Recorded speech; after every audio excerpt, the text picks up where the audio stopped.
Bəs niyə görə bax məsələn, mən burada istəyərdim ki, görüm üzərində baytarlıq sanitariya ekspertizasından keçdiyini, həkim müayinəsindən keçdiyini təsdiq edən mühür olsun. Amma yox. İmişlidə ət dükanlarında bir sıra pozuntular aşkarlandı.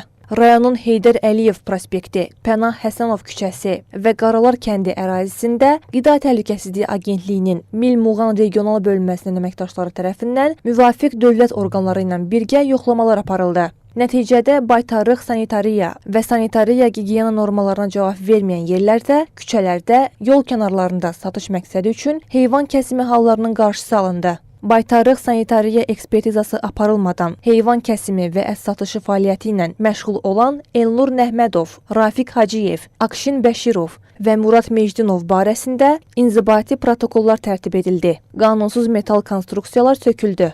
Bundan başqa monitorinqlər zamanı baytarlıq sənədi olmadan ət satışının həyata keçirildiyi müəyyən olundu ki, bununla bağlı da qanunvericiliyə uyğun tədbirlər görüldü. Qeyd olunan nöqsanlara yol verən qəssab fəaliyyəti ilə məşğul olan fiziki şəxslərə deməli, qanunvericiliyin tələbləri izah olundu, icrası məcburi göstərişlər verildi və onlara bu fəaliyyətdən daşınaraq qanuna uyğun şəkildə heyvanlarını tələb olunan heyvan kəsim məntəqələrində kəsməsi və bu şəkildə üzəri möhürləndikdən sonra, həkim müayinəsindən keçdikdən sonra satışa icazə verilməsi bir daha bildirildi. Agentlik əməkdaşları tərəfindən onlara müasir standartlara cavab verən heyvan kəsimi məntəqələrinin xidmətlərindən istifadə etmək tövsiyə olundu. Qanunun tələbi olaraq kəsim yalnız heyvan kəsimi məntəqələrində aparılmalıdır.